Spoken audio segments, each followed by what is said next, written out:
नमस्कार दोस्तों, स्वागत है आप सभी का सुपर आईएएस पर। अब एक और एशियन कंट्री है जो कि चाइना के डेट ट्रैप में फंस चुकी है। इस बार ये कंट्री साउथ ईस्ट एशिया से आई है जिसका नाम है लाओस, और ये कंट्री फिलहाल फेस कर रही है अपने ट्विन इकोनॉमिक चैलेंजेस को, जिसमें नंबर 1 इनकी जो कंट्री में इन्फ्लेशन है ये 22 साल की पीक को क्रॉस कर चुकी है। It has touched a record level of 23.6%। और अगर हम लोग डेट टू चाइना की बात करें तो टोटल कंट्री का जो डेट है वो अप्रोक्सीमेटली $14 बिलियन के आसपास का फॉरेन डेट है, जिसमें केवल चाइना को लाओस के द्वारा $7 बिलियन का कर्जा है जो कि चुकाना है। इनके पास फॉरेक्स रिजर्व्स खत्म होते जा रहे हैं, इनकी करेंसी की वैल्यू डाउन जाती जा रही है, जिसके चलते ये वाला जो कर्जा है वो चुकाना और भी कठिन हो चुका है। आप लोग यहाँ पे देख सकते हैं, इसको लेकर बहुत सारी कवरेज होनी शुरू हो चुकी है। जर्मन न्यूज़पेपर DW के द्वारा कवर किया गया Laos economic crisis intensifies amid the massive Chinese debt, ये वाली खबर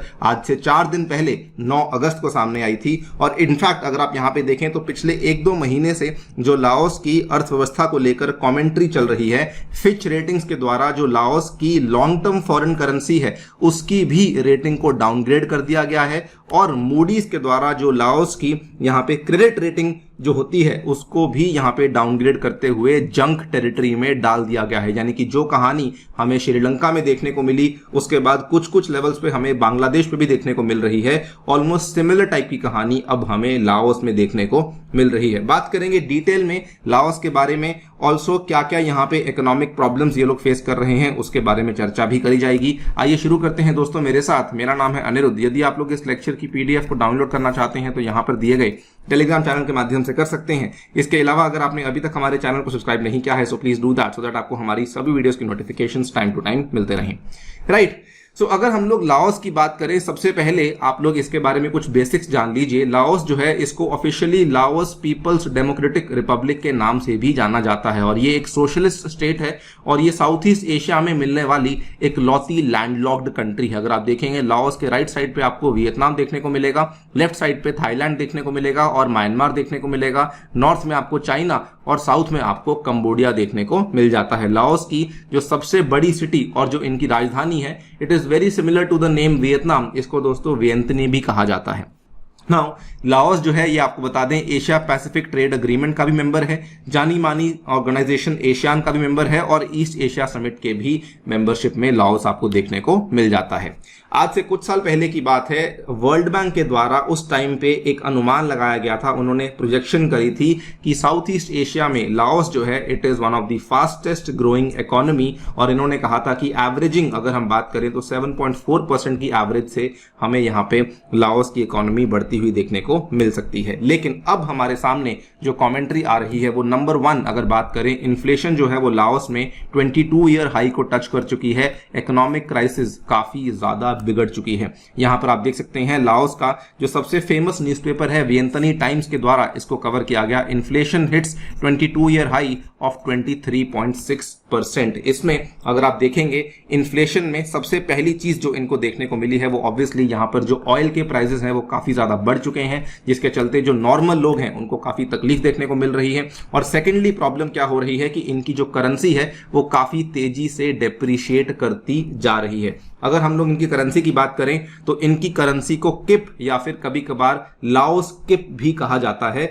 इस करेंसी की जो वैल्यू है $1 की जो वैल्यू थी इट वाज इक्वल टू 9300 किप, लेकिन वो इतना ज्यादा डेप्रिशिएट कर चुका है कि अब 1 किप की जो वैल्यू है $1 की जो वैल्यू है वो 15,000 किप पे पहुंच चुकी है। आप लोग यहाँ पे देख सकते हैं, ये वाला वो मैप भी दिखाता है कि किस तरीके से अगर हम देखेंगे पिछले 1 साल में ही लगभग इसकी डेप्रिसिएशन चल रही है। पहले कुछ महीने में ऑलमोस्ट ये कांस्टेंट थी, लेकिन पिछले साल के एंड से ये ऑलमोस्ट एक डाउन ट्रेंड फॉलो कर रही है, और इसका जो डेप्रिसिएशन का रेट है वो भी काफी ज्यादा आपको देखने को मिल रहा है। बल्कि इसके चलते जो फिच रेटिंग्स हैं उन्होंने लाओस की जो लॉन्ग टर्म फॉरेन करेंसी है उसकी रेटिंग को भी डाउनग्रेड कर दिया है। हालांकि इसकी जो करेंसी है ये पहले भी बहुत ज्यादा हाईली रेटेड नहीं थी, पहले इसकी जो रेटिंग थी वो CCC थी, अब इसको डाउनग्रेड करते हुए CCC- कर दिया गया है।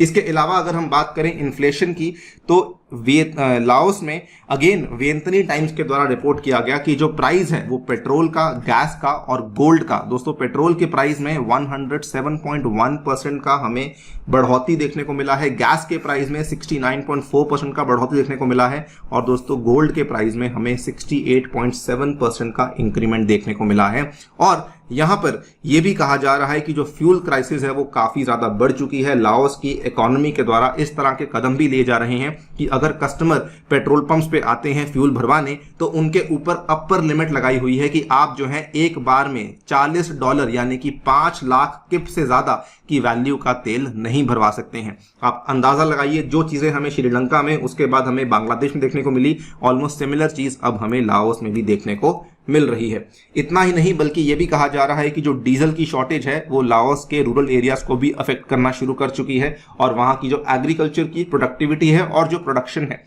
उसके ऊपर भी आपको नेगेटिव इंपैक्ट देखने को मिला है। सेकेंड इंपॉर्टेंट प्रॉब्लम जो कि लाओस फेस कर रहा है वो है फॉरेन कंट्री से, विदेशों से लिया हुआ जो भारी भरकम डेट है। सो यहां पे लाओस के द्वारा अपने लार्ज स्केल इंफ्रास्ट्रक्चर प्रोजेक्ट्स को फाइनेंस करने के लिए काफी बड़ी मात्रा में डेट्स को उठाया गया था। इसमें अगर आप देखें जो डेट है वो इतना ज्यादा इनके द्वारा उठा लिया गया था that it had reached almost 88% of GDP in 2021। और क्योंकि लाओस की जो इकोनॉमी है वो खुद उतना पैसा जनरेट नहीं कर रही है, इसी के चलते उसकी जो क्रेडिट रेटिंग है वो डाउनग्रेड कर दी गई है। क्रेडिट रेटिंग बेसिकली दूसरे देशों के लिए बनाई जाती है कि आप लोग लाओस को बहुत सोच समझ के डेट दीजिए, बिकॉज लाओस के पास आपका पैसा चुकाने के लिए पैसा अवेलेबल नहीं है। सो यहां पर इंटरनेशनल एजेंसी मूडीज के द्वारा इसकी रेटिंग को डाउनग्रेड किया गया in mid June, citing a very high debt burden and insufficient coverage of external debt maturities by the forex reserves, क्योंकि इनकी जो फॉरेक्स रिजर्व्स की तिजोरी है वो भी काफी ज्यादा खाली हो चुकी है।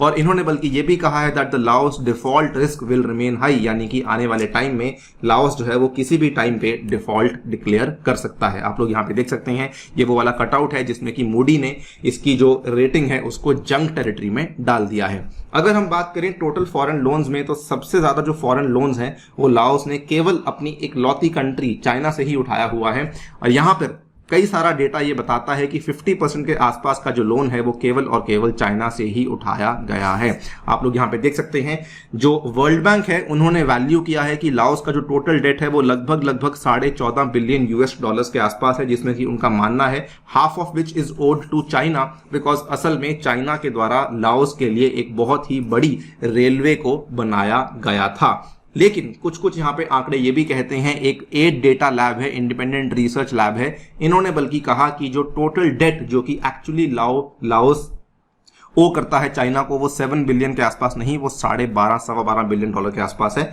हालांकि डेटा यहाँ पे वेरी कर सकता है, लेकिन हाँ कुल मिला के बात यह है कि चाइना को लाओस काफी पैसा ओ करता है, जिसमें से मैक्सिमम जो खर्चा है जिसकी वजह से लाओस यहाँ पे चाइना को पैसा ओ करता है that is this 418 kilometre long Laos China railway, जिसको दोस्तों पिछले ही साल दिसंबर 2021 में लॉन्च किया गया था। ये वाली जो रेलवे है इसमें 70% जो स्टेक है वो चाइनीज गवर्नमेंट कंपनीज के पास देखने को मिलता है और 30% का जो स्टेक है वो आपको लाओस की कंपनी के पास देखने को मिल जाता है। तो कल को अगर मान लीजिए लाओस यहाँ पे पैसा नहीं चुका पाता किसी वजह से, तो there is a high possibility कि पूरा का पूरा जो रेलवे का प्रोजेक्ट है वो चाइना के द्वारा हथिया लिया जाएगा। और इसी को आसान भाषा में कहा जाता है डेट ट्रैप। आप लोग यहाँ पे देख सकते हैं जब ये रेलवे बनानी शुरू हुई थी, जब ये रेलवे बन रही थी, उस टाइम पर भी कई सारे एक्सपर्ट्स ने इस चीज को लेकर चिंता जताई थी कि लाओस की इकोनॉमी इतनी स्ट्रांग नहीं कि इतनी बड़ी इन्वेस्टमेंट लेकर कल को इसको चुका सके। इनफैक्ट कई सारे लोकल एनवायरमेंटलिस्ट ने भी आवाज उठाई कि आप ऐसा कर रहे हैं, इसके चलते यहाँ पर की लोकल जो वाइल्ड लाइफ है, लोकल जो एनवायरमेंट है वो इंपैक्ट हो सकती है।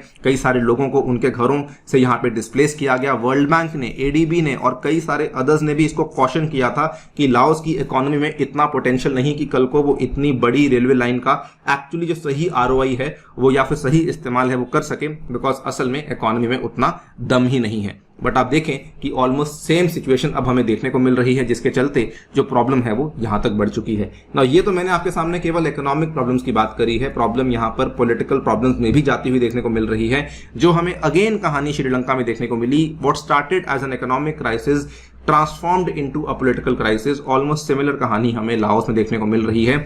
आज से 2 महीने पहले की बात है, लाओस के जो पीएम हैं उनको मजबूरन अपना जो कैबिनेट है वो रीशफल करना पड़ा था, बिकॉज लोग नहीं मान रहे थे। उनका ये मानना था कि बेसिकली जो यहाँ पर कैबिनेट है वो काम करने में सक्षम नहीं है। तो देखते हैं क्या होता है, लेकिन overall one thing is very very clear कि हमें जो स्पिल ओवर इफेक्ट है और जो हमें कोविड-19 पैंडेमिक का इम्पैक्ट है वो अब हमें काफी सारी इकोनॉमीज में देखने को मिल रहा है, और कहीं ना कहीं चाइना की जो डेट ट्रैप की डिप्लोमेसी है वो भी हमें अब काफी क्लियरली नजर आ रही है। आप क्या सोचते हैं वीडियो के बारे में डेफिनेटली बताइए कॉमेंट सेक्शन में। फिलहाल के लिए वीडियो में इतना ही दोस्तों। आपको बता दें 8th क्लास की एनसीईआरटी सीरीज समाप्त हो चुकी है, 9th क्लास की सीरीज शुरू होने वाली है परसों से। डेफिनेटली आगे हिस्सा लीजिए, लिंक्स आपके साथ डिस्क्रिप्शन में शेयर कर दे चुके हैं। और इसके अलावा टेक्स्ट बुक आपके लिए सुपर सेल लेकर आया है, साल की सबसे बड़ी सेल, जिसमें अगर आप लोग 1 साल का सब्सक्रिप्शन परचेज करते हैं तो आपको देने होंगे मात्र 1500 रुपए प्रति मंथ, जिसमें आपको इफेक्टिव कॉस्ट जो पड़ेगी that is only 18,000 rupees per annum. अगर आप लोग मेरा कोड A2 सर यूज करेंगे आपको तभी ये सारे के सारे ऑफर्स अवेलेबल करवाए जाएंगे। इसके साथ ही में आपको इस सब्सक्रिप्शन लेने पे इंडिया के टॉप यूपीएससी इंस्टीट्यूट से पढ़ने का मौका मिलेगा। आपको स्टडी नोट्स और मॉक टेस्ट भी अवेलेबल करवाए जाएंगे, और साथ ही में आपको हमारे द्वारा भी लेक्चर्स अवेलेबल करवाए जाएंगे। Thank you so much for listening, stay tuned and stay safe.